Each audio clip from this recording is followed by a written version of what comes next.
as I say, please love me too.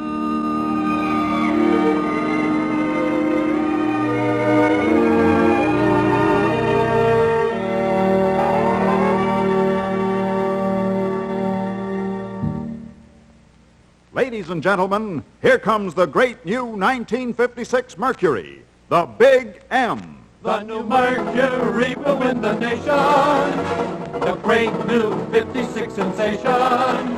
The Big M, the car of the year. The Big M, the Mercury's here. It's here, and it's new. The big new 1956 Mercury, the Big M. Bold, colorful new flow-tone styling, new safety surge V8 engine with 225 horsepower, more usable power, new safety features, and there are 12 stunning models to choose from, including a new fleet of Mercury low silhouette hardtops, the widest choice Mercury's ever offered. Be sure to see the Big M at your Mercury dealers now. The greatest car you'll see, the 56 Mercury. Friends, last week, if you remember correctly, we had a special guest on the program, a guy by the name of Jack Coombs. And if you listen to the interview that we had with Jack, he was one of the fellows who first started Frankie Lane and many other people in show business, got them on their way. Jack was also plugging the Taft Hotel. And the reason I mention it is because we happen to have a record coming up now by Nat Cole, who tonight is going to be at the Taft Hotel with Chris Connors on Tom Reddy's Roost program. They're going to be there as special guests. I think. How do you like that? Nat is in town, and so we have one by Nat, and I thought I might mention it because it means absolutely nothing, and we had 30 seconds to kill, and since I've killed it, Nat, sing Forgive My Heart, will you?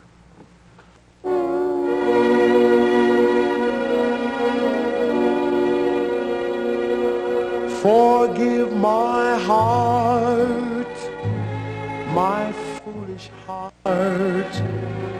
How much?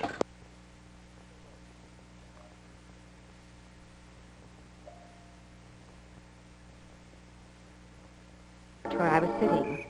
You mustn't go so soon, Win. Why not? My staying wouldn't make it any easier for either of us. I can't take any more of this Sturgis. Win, you don't know what... Oh, here comes Miriam. Hey, what are you talking about? I was begging Win to stay a little longer. How about it, Win? I'm leaving. Well, you know your own business. I was hoping this change would do you some good, but I'm not sure that it has. You're pale and, lots thinner than you were when you came. I think you've been pining for that boy in New York. If I'd been nervous and preoccupied for a couple of days, well, Sturgis was much more nervous and preoccupied after I made my announcement. Even Miriam was worried about him. He's never acted so remote before, Win. I hope nothing's wrong at the plant. He might as well be in another world. Oh, he's probably mixed up with some production problem. Oh, I hope that's all it is.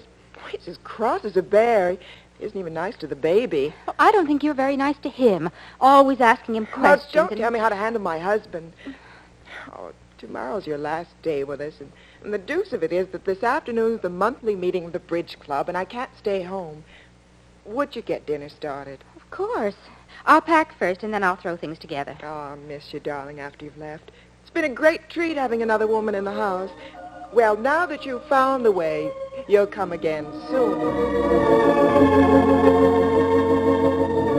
I was in the kitchen putting the finishing touches to dinner when Sturgis came in. He surveyed me miserably. My eyes filled with tears.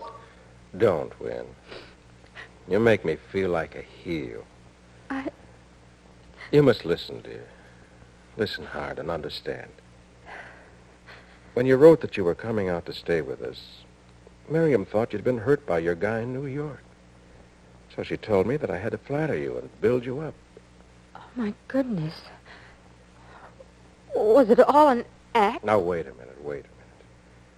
Despite what Miriam told me to do, everything I said about you or to you was the truth. The difference is that I wouldn't have said those things normally because I had no right to. When you kissed me and made love to me. That wasn't pretending either. Oh, Win. When I saw you in the moonlight, looking so sad and so lonely, I assumed that you were thinking of Ralph. I only meant to comfort you. And then I was carried away. I lost my head, went overboard. You see, Win, I love Miriam very much. Believe it or not, I do. I see that you're willing to stumble on through an unhappy marriage and make the best of it, Sturgis. You were trying to help me. But I was trying to help you, too. I was trying to make it up to you because Miriam was so nasty. That's why I left New York. Ralph behaves the way Miriam does. And that's a good sign, almost. Win, you must realize that superficial scraps don't count. I've never loved Miriam less because she loses her temper. That first afternoon when we went swimming. You weren't exactly gay after your quarrel with Miriam. You're right, I wasn't gay. But I was unhappy not because of what she'd said, but because I'd done something to hurt her. I was